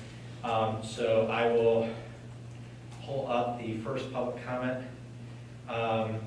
Is from Christine DeNovo, and she wanted to inquire if the board was voting on the 21-22 school hours at the meeting. Is there any possibility that the current schedule could remain for the same next school year? I know busing logistics make it difficult, but also know that there are many parents in the community that would support keeping hours the same as this school year, and would like to request that this be considered at the board meeting. Thanks. So that was Christine DeNovo, and I can get her address for you for the record. The next public comment is from Richard Saunders. 2 things. Again, these are his words, not mine. 2 things. First, there are 47 million children aged 0 to 17 in the USA. COVID has claimed the lives of 225, or 0.000003%. Our children are not at risk from the virus, and all teachers have had the option to be vaccinated. Masks need to come off now, not a week from now, or recess now, full day, no masks. There's no excuse or scientific basis to continue this. Second, what is the board doing to eliminate the cultural Marxism in our schools? This ideology is incredibly divisive and corrosive to our students. It's not enough to be Marxist. Our children and teachers should be anti-Marxist. For instance, the board recommended anti-racist books in July of last year. I recommend a few books to be required reading for our teachers and students. The Red Trojan Horse, The Naked Communist, Apocalypse Never, Why Environmental Alarmism Hurts Us All. Thank you for your time. God bless, Richard Saunders. So that is the 2 public comments that I've received prior to the board meeting, and we do not have any other comment. Glenn, is that accurate? That is accurate. Okay, thank you. I would like to just comment on one of the statements made in public comment. We read books all the time. As a staff, we read books that we agree with, we read books that we don't agree with. That's part of being a lifelong learner. And so any type of invitational book study around any topic is, I think, done in the best interest of learning and growing, and I don't see a problem with that.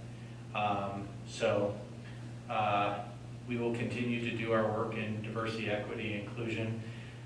It's hard to argue that diversity is viewed as an asset in our school district.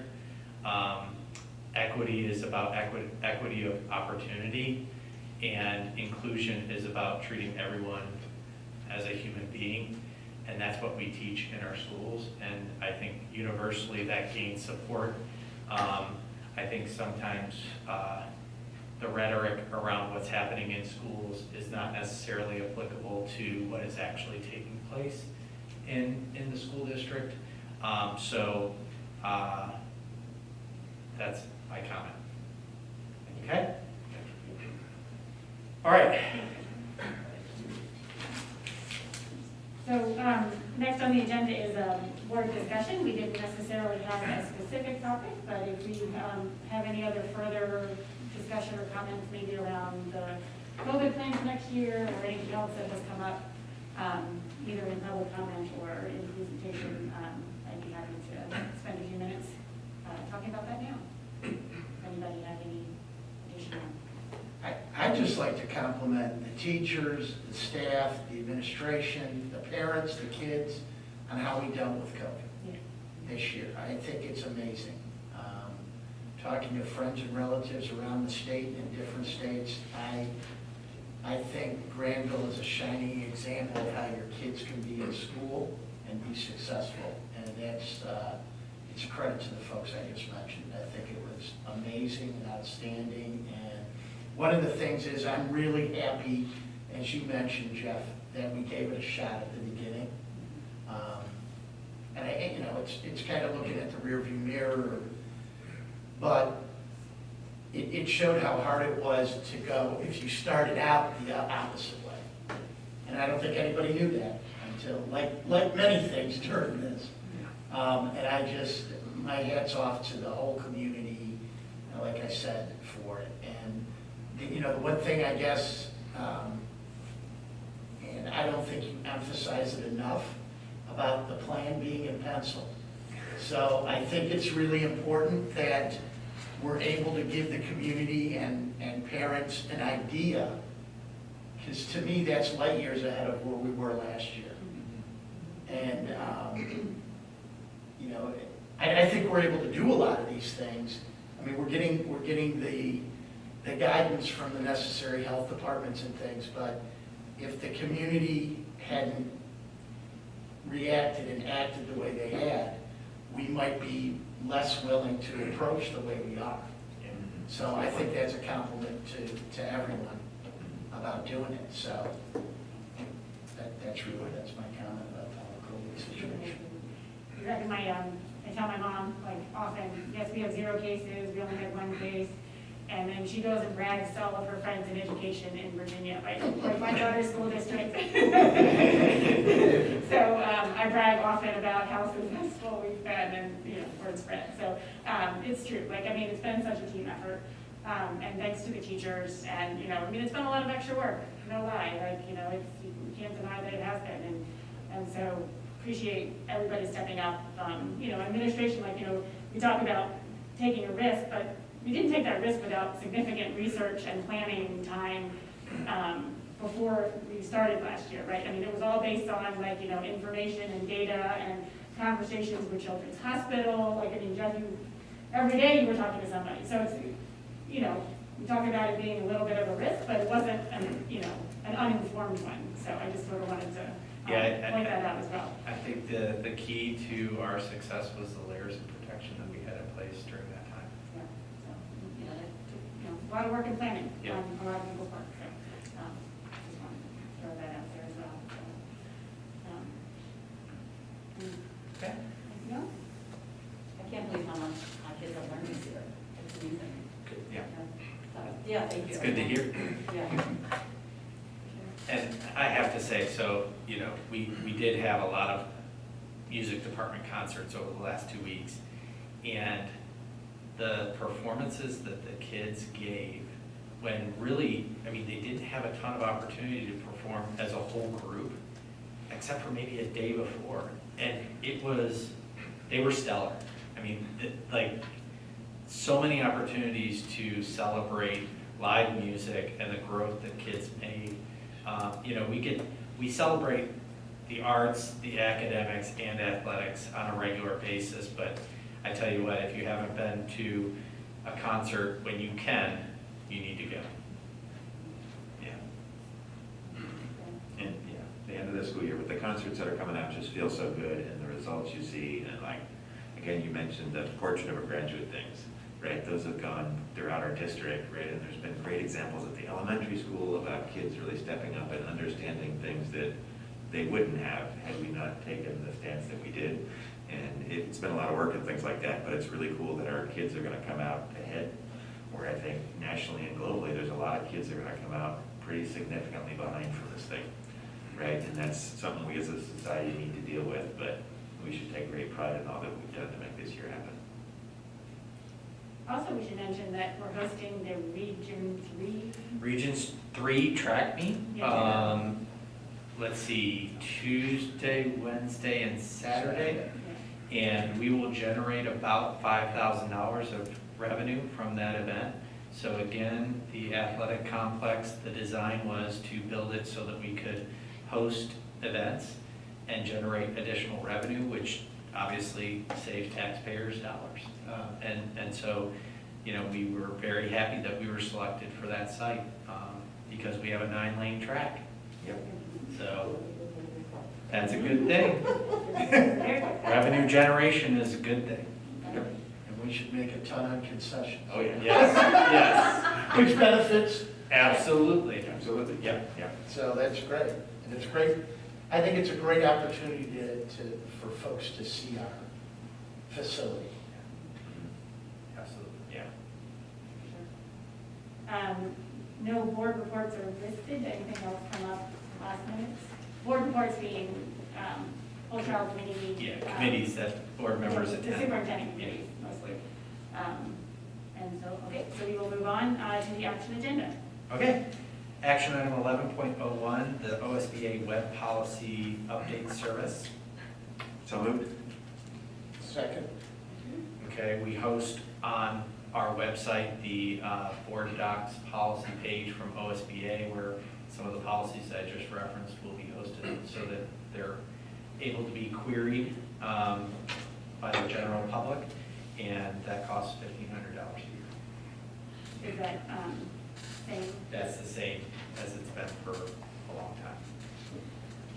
Any questions or comments? Okay, take the roll, please. Mr. Miller? Aye. Mr. Wolf? Aye. Ms. Deeds? Aye. Ms. Shaw? Aye. Dr. Quinn? Aye. Thank you. It is my pleasure to recommend the 2020-2021 graduates of Granville High School. Motion to approve? Oh, there you go, sorry. For a second? Amy- Second. Amy Cecile. Yep. And then Yeah. Cecile.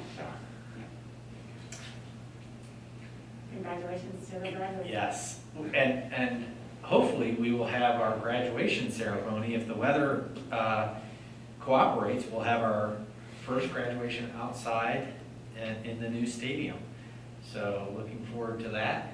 I will definitely, hopefully it's a sunny day and I have to apply sunscreen to this thinning hair, so. I was gonna say, like, is there gonna be like cover on the stage? No, not See right. people? No, unfortunately not. But it's the seniors' day and we're very excited. Absolutely. So happy that we can do something in Yes. person, Yeah. for sure. Absolutely. Take the roll, please.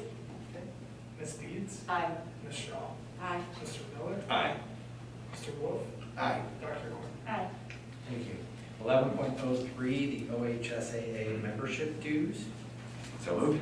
Second. Okay, so this is actually new. So this year, the OHSAA's membership has a fee associated with each sport that we offer that is supported by OHSAA. So that will roughly be about $3,200 to $3,500 for our school district. But it's the first time that those fees have been assessed per sport. If I'm correct, it's $50 per sport. $50 per sport, correct. And they did this to stabilize their funding stream. That's correct. Versus relying on post-season ticket sales and. That's correct. Okay. Yep. And in the end, it doesn't really, the cost difference for us is not. It will be taken out of gate receipts, so athletics generates revenue through gate, and then they pay all of the fees, most of the fees associated with their operation except for supplementals. So they'll just take that out of future gate receipts. So the events that they would have generated, OHSAA would have generated gate receipts at will be coming to us, so they're still gonna start the same gate receipts for those tournaments. The tournament gate receipts go to OHSAA. We get a fee for hosting. They've never had a membership fee before, Right. and I think the genesis of this was the revenue they lost Yes. because of COVID, so it's $50 per sport. But there's a couple things that they won't be charging anymore. Certain entry fees and Correct. things like that will Yes. not be, they won't charge the schools. So I think I really do think it ends up, as you said, Jeff, it's kind of a wash. Yeah, a wash. Yep. Any other questions or comments? Take the roll, please. Mr. Miller? Aye. Mr. Wolf? Aye. Ms. Deeds? Aye. Ms. Shaw? Aye. Dr. Quinn? Aye. Thank you. 11.04 is the agreement with the Learning Spectrum. So moved. Second. Okay, so the Learning Spectrum is a service provider for students with special And this is a contract. needs. It's a contract with them. We do, it's annually. Yep. And it's about how many students or what grades? It fluctuates, grades across K-8, and right now I believe we have 3 students. Okay. Any other questions or comments? Take the roll, please. Mr. Miller? Aye. Ms. Shaw? Aye. Ms. Deeds? Aye. Mr. Wolf? Aye. Dr. Quinn? Aye. Okay, 11.05 is an addendum to the Ohio Guidestone contract. So moved. Second. Ohio Guidestone is our mental health provider that we brought into the school district this year as in a partnership. They've been relying on a private pay model with very little subsidizing by the school district for those services for individual students.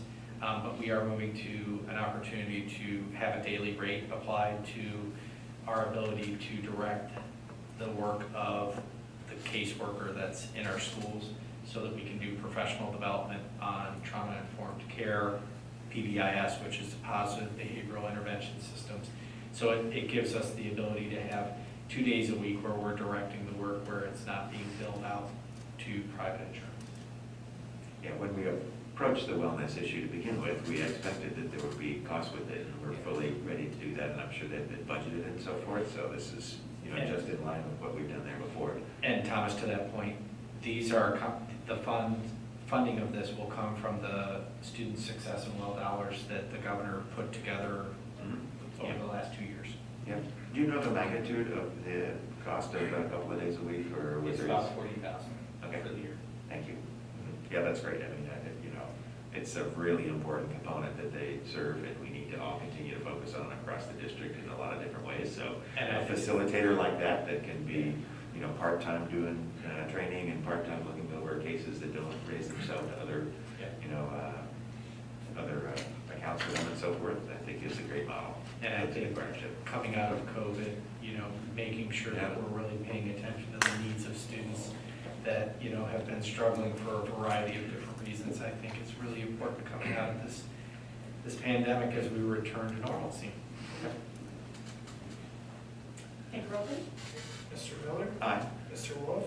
Aye. Ms. Deeds? Aye. Ms. Shaw? Aye. Dr. Quinn? Aye. Okay, thank you very much. The next item is 11.06, the Alliance for High Quality Education dues. So moved. Second. So this is an increase of $500. Typically, the fee has been about $3,500 annually. Because of the need for additional lobbying services and additional advocacy, this fee has not increased in over 20 years. And so this is the first time in 20 years that we're increasing that fee for the Alliance.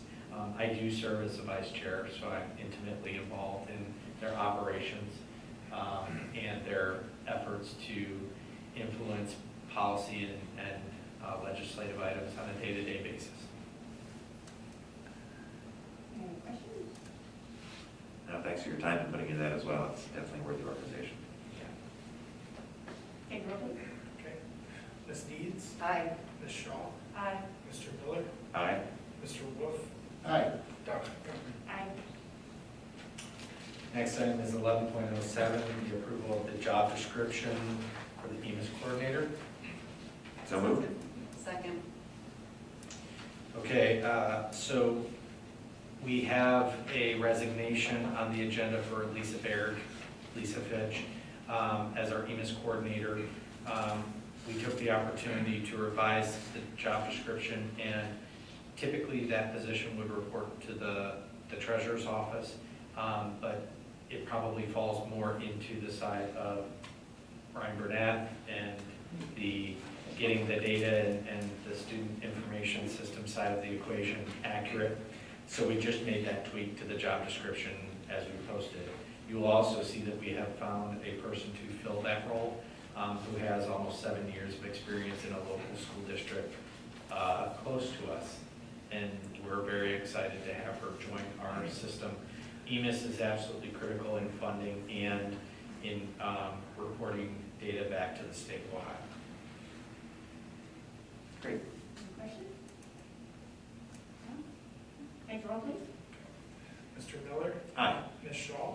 Aye. Ms. Deeds? Aye. Mr. Wolf? Aye. Dr. Corn? Aye. Okay, the consent agenda, 12.01A through C10, with, remember, the modification of Wesley Schroeder being PE, not social studies. This is, So moved. all right, Second. Thank you. all right. Mr. Miller and Mr. Wolf, okay? So I'd like to call a couple of things to your attention. So as we go through our cycle for replacements of Chromebooks, at some point the Chromebook becomes end of life and not able to be updated, that we need to have those updates in place for SIPA compliance and other things. And so we have created a schedule where we discontinue the use of some of those devices. We structured it so that the students that have them their senior year can take them with them. This is the first opportunity, the sequence that we've been able to do that. So basically, we are donating to the senior students the ability to take their Chromebooks with them. So I just wanted to highlight that because that's a little different than the typical type of donations and grants. And that's a way to codify for the record that we are discontinuing their use. This is the month that we typically do our certified contract renewals, 1 year, 2 year, 3 year, and continuing contracts for certified and classified. So those are all referenced on this agenda. We have the new exempt employee, Kelly Small, as our new EMIS coordinator. There are 2 items related to her. We are having her start tomorrow. So we have a contract, an interim contract, and then a long-term contract associated with her employment. We have some of our extended school year employees, and then we have some resignations that I shared. Paul Drake will no longer be doing the football site management position, Regina Painter, a bus driver, and Lisa Baird, the EMIS coordinator. So obviously appreciation of their service to the community, and then a retirement of Phyllis Egger, who is an educational aide. So again, in appreciation of her service to the Granville community. Any questions? Yeah, so for the seniors that might not want their Chromebook, Yes.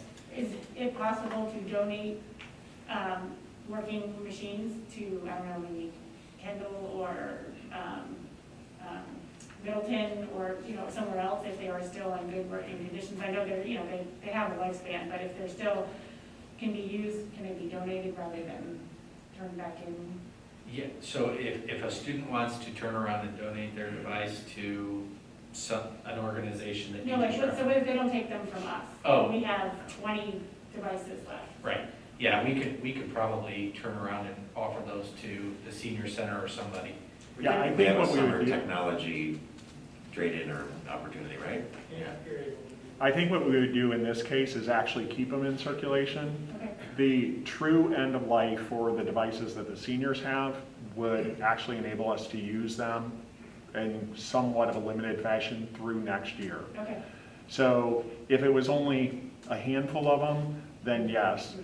The same policy that we're referring to when you have the right to donate them to the seniors, it's very, very clear, and yes, we have always followed that. So our first effort would be to donate them to another school in the area.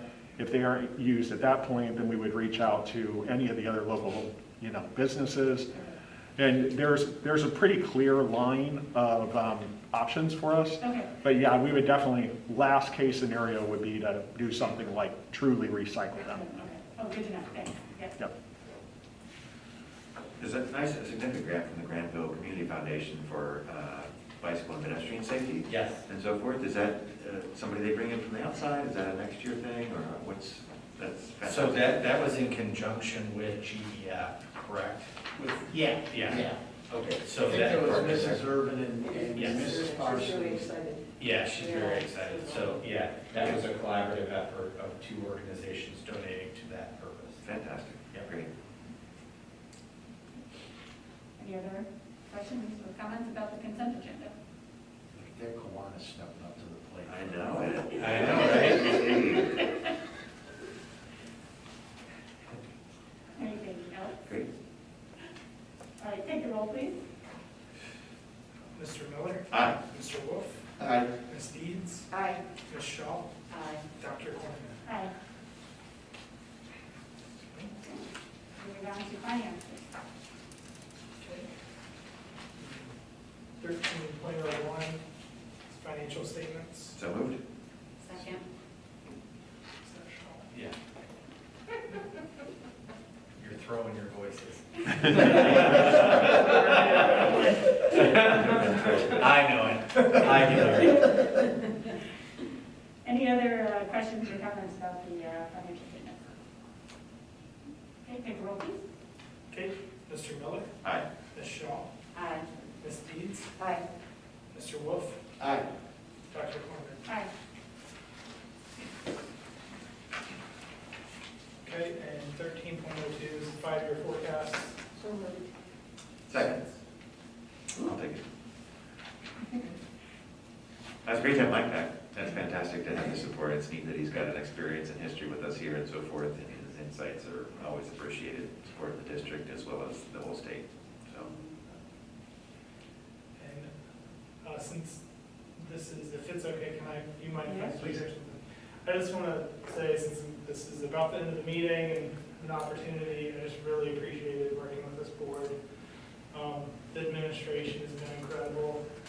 Like, you really do have a phenomenal administration here. Like, I've been in several districts, I've worked with a lot of people, and I'll tell you, I'm like thrilled that my kids will end up going to this school district, and it has a lot to do with the people that I've met here. Like, absolutely incredible, like the work you guys do, and led by Jeff, of course, but like from Ryan, Tanya, Gwen, I'm sure I'm missing people, but just absolutely incredible staff. Glenn, it's been an honor, and I'm glad I could help. Oh, we definitely appreciate it, yes, definitely for sure. You're done?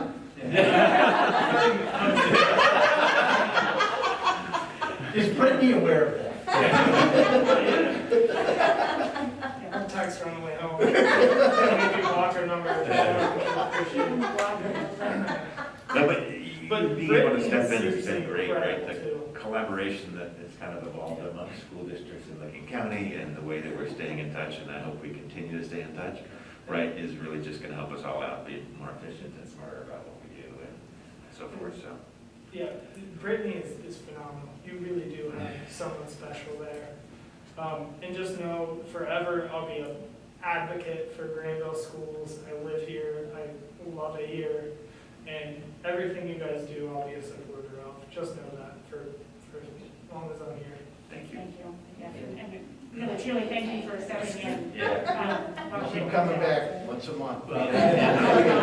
And so Todd bragged on us, but the comfort level that we had with a person that knows our community, knows our fiscal software, understood I mean, he's a very bright person who scaled quickly to how we operated, and it was great to have him here as well. And he's got a great sense of humor as well. So it's been fun to get to work with him a little bit more closely on some of these matters. So we certainly appreciate, on behalf of the administration and the board, because I know they feel the same way, we are indebted to you and to the Licking Heights Board of Education for allowing you to, partner with us. It provided the stability that we needed as well, so thank you. Thanks for saying Yeah, most that. definitely. Appreciate it. Yeah, very good. So now we get the 5-year forecast. So, yeah, go ahead, take the roll, please. Okay, Ms. Deeds? Aye. Mr. Miller? Aye. Ms. Shaw? Aye. Mr. Wolf? Aye. Dr. Corman? Aye. And just know that the 5-year forecast notes will be sent out probably by Friday, so to the state of Ohio. And posted on our website for those that are watching and have questions, we can put that presentation up. That's correct. Okay, we'll entertain a motion to adjourn. Both Amy. and then Ms. Stevenson. All right. Any questions or comments? Just kidding. Take the roll, please. Ms. Deeds? Aye. Mr. Wolf? Aye. Mr. Miller? Aye. Ms. Shaw? Aye. Dr. Corman? Aye. Thank you very much. Meeting is adjourned. I love these mics. Just as I'd like mine to be off now.